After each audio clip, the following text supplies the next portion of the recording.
ओम शांति। आज प्यारे मीठे भगवान की मीठी मुरली मंथन की डेट है 12 मई 2020। तो मीठे मीठे बाबा अपने बच्चों से कह रहे हैं, तुम्हें खिवैया मिला है इस पार से उस पार ले जाने के लिए। तुम्हारे पैर अब इस पुरानी दुनिया में नहीं है, तुम्हारा लंगर उठ चुका है। भगवान कह रहे हैं कि तुम्हें मैं खवैया मिला हूँ जो तुम्हारी नैया को सुख सागर की ओर ले जा रहा हूँ, क्योंकि तुम्हारा जीवन सागर में है ना। संसार सागर है, तो उसका खिवैया मैं हूँ, तुम्हारी नैया का। तो तुम्हें अब दुखधाम की ओर नहीं जाना है, मतलब अपने पुराने आसुरी संस्कार की तरफ नहीं जाना है जो तुम्हें दुख में डुबो देता है। अब तुम्हें खुश रहना है और किसी भी बात की परवाह नहीं करनी है। बाबा तो यहाँ तक कहते हैं कि बच्चे, अपने सोचने का काम भी मुझे सौंप दो, क्योंकि तुम सोच सोच कर अपना बेड़ा गर्क ही करोगे। क्योंकि तुम्हारे मन को ताला लग जाता है, जब कोई परिस्थिति आती है ना, प्रॉब्लम्स आते हैं, तो तुम फंस जाते हो। तो तुम्हारा मन बुद्धि काम करना बंद कर देता है, क्योंकि तुम वैसे भी तो पत्थर बुद्धि हो, जिसे मैं पारसनाथ पारस बुद्धि बनाने आया हूँ। है ना बड़ी बात। प्रश्न है, जादूगर पिता की वंडरफुल जादूगरी कौन सी है जो दूसरा कोई नहीं कर सकता? उत्तर, कौड़ी तुल्य आत्मा को हीरे तुल्य बना देना, बागवान बनकर कांटों को फूल बना देना। यह बहुत वंडरफुल जादूगरी है, सुंदर जादूगरी है ना। कौड़ी तुल आत्मा कौड़ी तुल हो गई, इतनी ज़्यादा वो पाप से ढक गई है, खाद से एकदम काली हो गई है, उसे हीरे जैसा बना देना। बागवान बनकर कांटों को फूल बना देना। कितनी वंडरफुल जादूगरी। दुनिया के भी जो जादूगर होते, वो क्या करते? कोई जादू वादू नहीं करते, सिर्फ हाथ की सफाई रहती।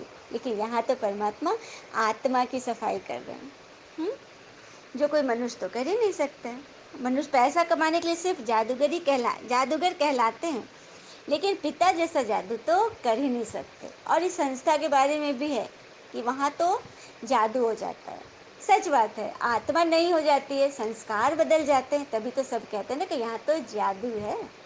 तो अब समझ में आया ना कि क्या जादू है, क्योंकि दुनिया के रचयिता परमात्मा जादूगर यहाँ पर हैं और आत्माओं के अनुभव भी हो रहे हैं कि किस तरह से वे बदल रही हैं। और अच्छा, मीठे मीठे बच्चों प्रति भगवान की नमस्ते। हम बच्चों की भी प्यारे शिव पिता को नमस्ते। और बाबा दिल से सभी आत्माओं की तरफ से आपको very very very good morning. धारणा के लिए मुख्य सार है, पहली पॉइंट, इस पुरानी दुनिया से बुद्धि का लंगर उठा देना है।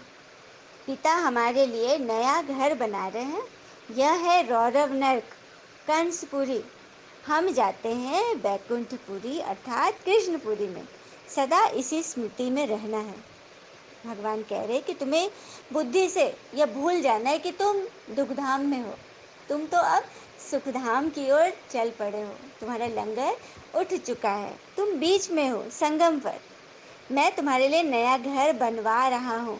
यह तो रौरव नर्क है, तुम स्वर्ग के लिए तैयारी कर रहे हो कृष्णपुरी में। कंसपुरी से तुम कृष्णपुरी की ओर जा रहे हो। सदा इस स्मृति में रहना।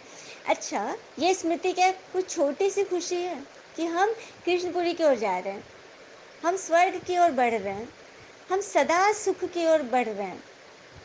परमात्मा हमारी खिवैया है, बाबा जादूगर हमारे आत्मा को, कौरितुल आत्मा को हीरे जैसा बना रहे हैं। हाँ, कितनी वंडरफुल बात है, हम कांटों से फूल बन रहे हैं। तो इसी स्मृति में रहते हुए हमें बहुत खुश रहना। मतलब कांटों से फूल कैसे बनाएंगे बाबा?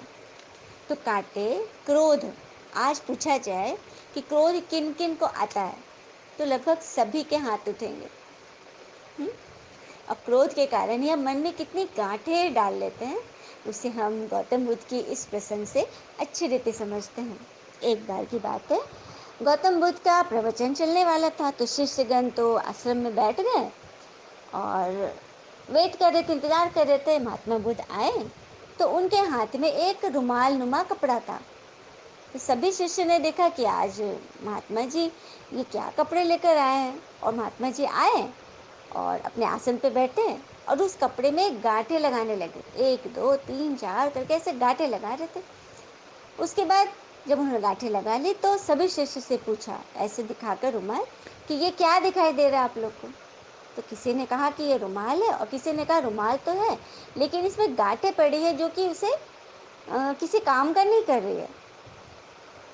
तो महात्मा जी ने बोला कि गांठें हैं तो क्या ये सुंदर लग रही है? तो सबने बोला कि नहीं, ये तो नहीं अच्छी लग रही है। तो महात्मा जी बोले, तो क्या मैं इसे खोल दूँ? तो सबने बोला कि हाँ महात्मा जी खोल दीजिए। तो उसके बाद जब खोलना था तो महात्मा जी क्या किए पता है, दोनों सिरे से, दोनों हाथ से पकड़ लिए और जोर जोर से उसको खींच रहे हैं। अब बोल रहे हैं कि मैं कितना खोल रहा हूँ, खुल ही नहीं रहा है, खुल ही नहीं रहा है। तो फिर से लोग हंस, मतलब कि आश्चर्य हो गए कि महात्मा जी ऐसे क्या बात कर रहे हैं, एकदम बच्चों जैसी बातें कर रहे, बिना सिर पैर की। गांठ को खोलनी है तो उसे और टाइट करेंगे तो वो कभी नहीं खुलेगा, और ही कस जाएगा। तो शिष्य ने बोला कि महात्मा जी ऐसे तो नहीं खुलेगा। तो महात्मा ने जी पूछा कि तब कैसे खुलेगा? तो एक शिष्य ने बोला, जो थोड़ा समझदार था, उसने कहा कि नहीं, दोनों को खींचना नहीं होगा, थोड़ा सा ढील छोड़ना होगा और एक तरफ से तो बिल्कुल उसको ढीला करना होगा। तो महात्मा जी ने बोला कि मैं यही तुम्हें समझाना चाह रहा हूँ कि क्रोध के कारण दो के बीच में तनाव फैला हो गया, मतलब गांठें पड़ गई मन में। अब क्या कर रहे हैं, दोनों अपने अपने तरफ से अपनी बात को राइट करने की जोर लगा रहे हैं, मतलब उस गांठ को और ज़्यादा पक्का कर रहे हैं। तो अब क्या करना है, कोई एक, यदि रिश्ते बचाने हैं तो किसी एक को समझदारी से काम करना होगा, थोड़ा ढील छोड़ना होगा, ताकि आसानी से वो गांठें खुल जाए। दोनों तरफ से हम तने रहेंगे तो कभी भी नहीं होगा, कपड़ा फट जाएगा लेकिन गांठें तो नहीं खुलेंगी, है ना। तो यही बात है कि हमें, चलो मन में गांठें पड़ गई तो अब क्या करना है, मतलब जनरली लोग क्या करते हैं, मन में गांठें पड़ गई तो हम चिंता करते हैं।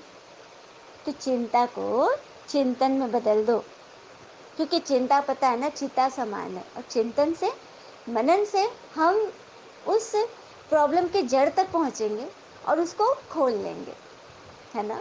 तो यही करना है।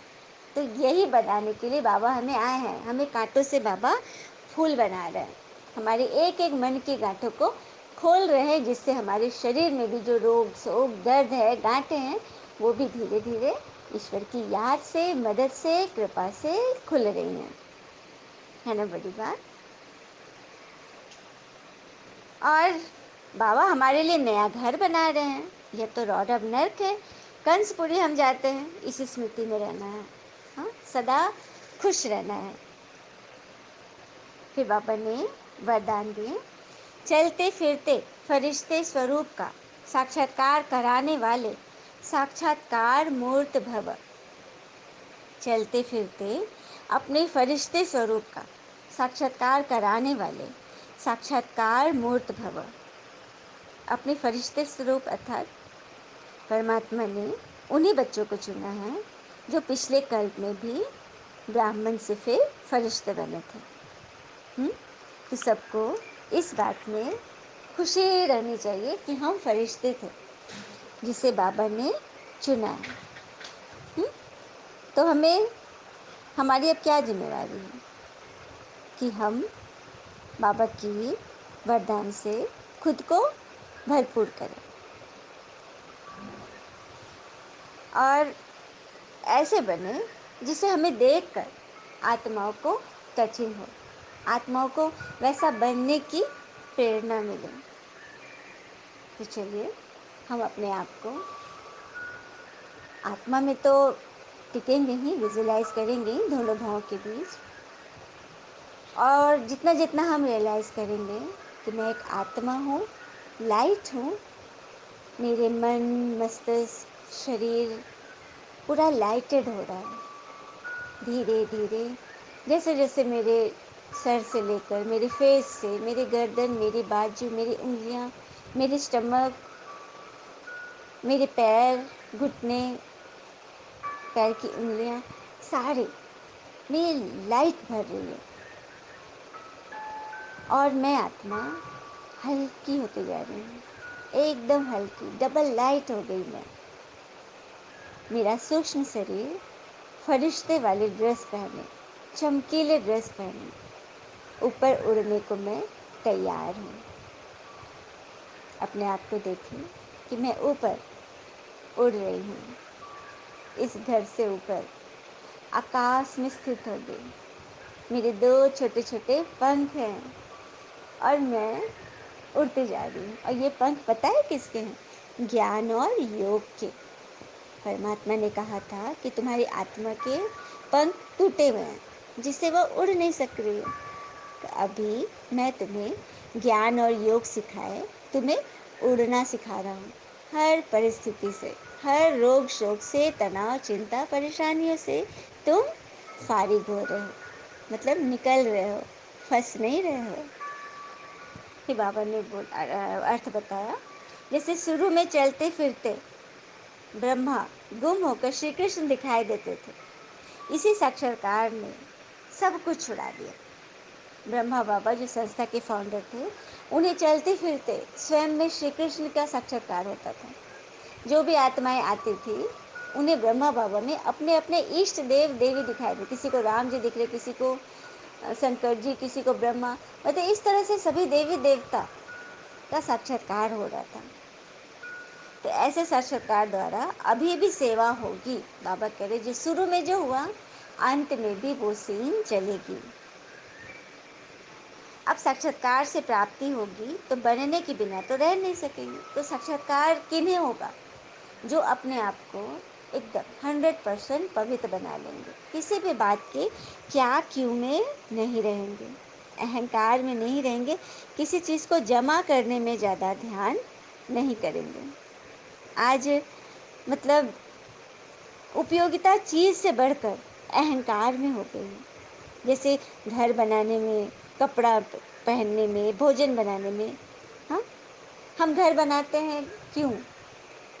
मन में ये विचार जरूर रहता है कि मेरा घर सामने वाले से, मेरे परिवार वाले से बड़ा बने। तो ये क्या है? अहंकार है ना। कपड़ा पहनते हैं कि मैं सबको अच्छी दिखूं। अरे तुम खुद को देखो ना कि हम कैसे दिख रहे हैं, हमें दूसरों का क्या चिंता करना। भोजन बनाने में भी मेरा भोजन सबसे अच्छा से अच्छा बने। हाँ, ये क्या है? सब कुछ अहंकार का ही प्रतीक है। अब और संतुष्टता नहीं होगी ना, तो हम उस स्टेज तक पहुंच ही नहीं सकेंगे। एक बार पेपर में आया था कि एक अमीर ने अपने परिवार के लिए 3 खरब दौलत, मतलब 3 खरब रुपए पैसे छोड़ के गए। तो उससे अगर पूछा गया था कि आप तो बहुत संतुष्ट, इतने पैसे आपके पास, तो उसने क्या कहा पता है? उसने कहा कि 3 ही अरब में मैंने जमा किए खरब, मुझे तो 10 खरब चाहिए थे।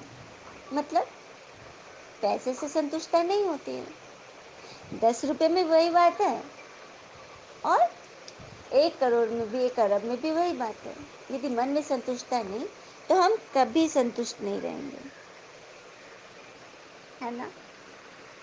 फिर आगे बोल रहे बाबा, भाषण वाले बहुत है लेकिन आप भाषणा देने वाले बने, तब समझेंगे यह अल्लाह लोग हैं।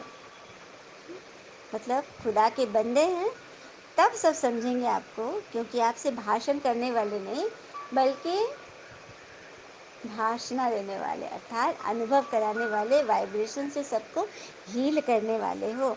तब तो समझेंगे ना कि खुदा से पढ़ते हैं, भगवान के बच्चे हैं। स्लोगन है, सदा रूहानी मौज का अनुभव करते रहो तो कभी भी मूंझेंगे नहीं।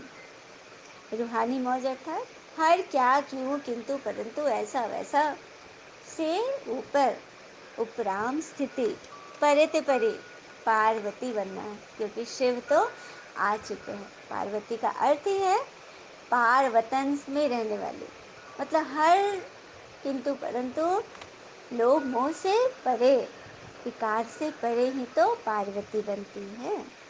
तो कभी भी हमें मूंझना नहीं है, सदा रूहानी मौज का अनुभव करते रहें। अच्छा, ओम शांति। शुक्र मीठे बाबा, वो बाबा के प्यारे प्यारे बच्चे। Thank you Baba, all is well.